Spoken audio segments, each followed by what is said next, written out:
कैसे हैं आप सब। उम्मीद है कि आप सब ठीक होंगे। आज एक नई रेसिपी के साथ आपके सामने हाज़िर हूँ। ये है फ़िश पकौड़ा, जिसको मैंने ऑफ द कैमरा इसकी मैरिनेशन की, जो मैंने घंटा रखी। मैरिनेशन में जो जो इंग्रेडिएंट्स मैंने इस्तेमाल किए, उसमें कुटी लाल मिर्च, पिसी हुई मिर्च और 3 से 4 लेमन जूस, और फिर साथ मैंने अजवाइन, साल्ट और थोड़ा सा 2 चम्मच दही मैंने इसमें ऐड किया। तो इसकी मैरिनेशन मैंने 1 घंटे के लिए रखी। सिंपल सा, सादा सा। हमेशा से मैं ये बात करती हूँ, खाएं ज़रूर मगर सादा। इसमें कोई एक्स्ट्रा मसाला जात मैंने शामिल नहीं किए। अब मैं आपके सामने इसको फ्राई करूँगी। तो आइए रेसिपी का बाकायदा आगाज़ करते हैं। नाज़रीन, अब फ्राइंग पैन में मैं ऑयल शामिल करने लगी हूँ। फ़िश को हम फ्राई करेंगे।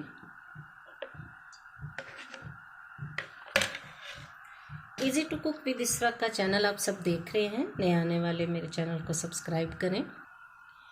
नए आने वाले मेरे चैनल को ज़रूर सब्सक्राइब करें, शेयर करें, लाइक करें और कमेंट बॉक्स में कमेंट्स भी ज़रूर दीजिए। आपकी मोहब्बतों का शुक्रिया। जैसे ही ऑयल गर्म होता है, मैं इसमें फ़िश डालूँगी। आज की एक अच्छी और नई बात,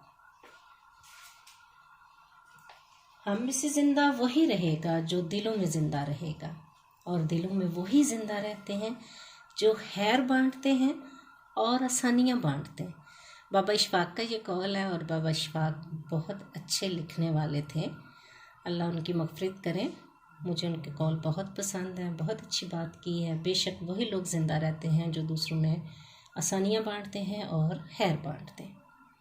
आलमोस्ट मेरा ऑयल गर्म हो चुका है। अब इसमें मैं फ़िश ऐड करूँगी। बिस्मिल्लाहिर्रहमानिर्रहीम। फ़िश को इसमें ऐड करें ज़रा ध्यान से, क्योंकि ऑयल के छींटे पड़ सकते हैं। और आंच थोड़ी मीडियम कर दें।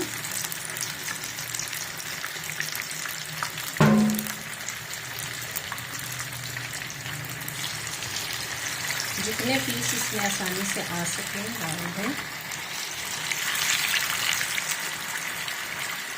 फ़िश पकौड़ा सर्दियों की एक मज़ेदार और टेस्टी डिश है।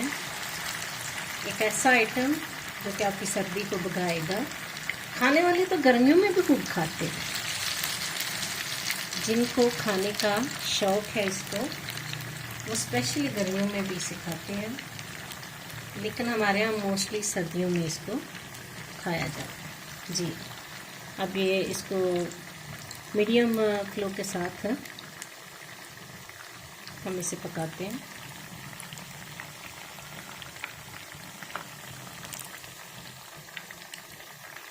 इसकी साइड चेंज कर दें।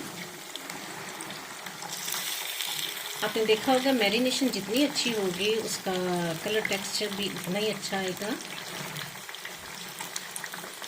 जो लोग फ़िश खाने के शौकीन हैं, उन्हें यकीनन ये बहुत मज़े की लग रही होगी।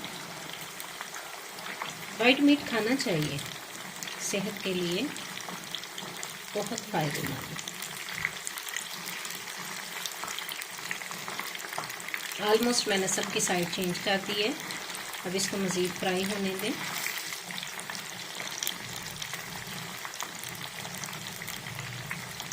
देखें कितना अच्छा कलर, कितना अच्छा टेक्सचर आ रहा है।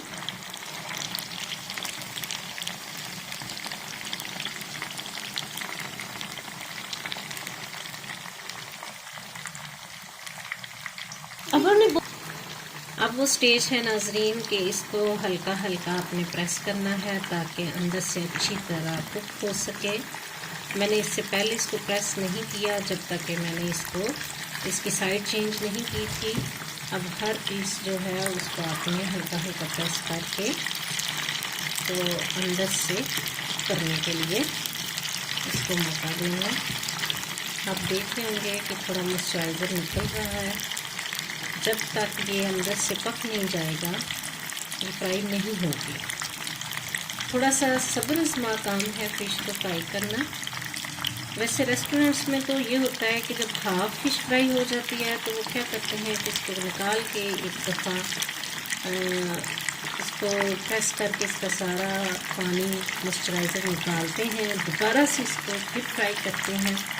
लेकिन मैं ऐसा कोई प्रोसीजर नहीं तैयार करूँगी, क्योंकि मैंने हमेशा ऐसे किया है कि मैं अंदर ही इसको साथ साथ लाइट सा प्रेस करते करते इसकी कुकिंग करती हूँ। उम्मीद है कि आप भी ऐसे ही बनाते होंगे।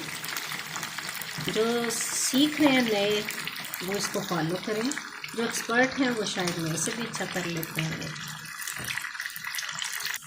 हाँ जी नाज़रीन, देखा आपने हमारी फ़िश ऑलमोस्ट तैयार हो चुकी है। अब मैं इसे डिश आउट करती हूँ।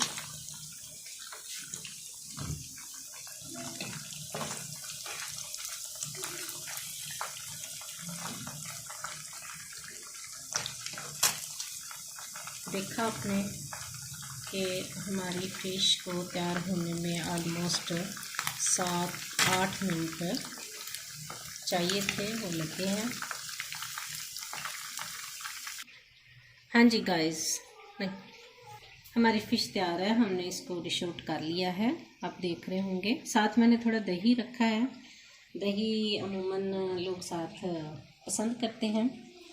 तो दिखने में आपको कैसी लगी आप मुझे ज़रूर कमेंट कीजिएगा, और इस दुआ के साथ कि शाद रहिए, आबाद रहिए, अपनी ज़िंदगी में आज़ाद रहिए। इसके साथ ही आपसे इजाज़त चाहती हूँ और एक नई रेसिपी के साथ दोबारा मिलेंगे। अल्लाह हाफिज़।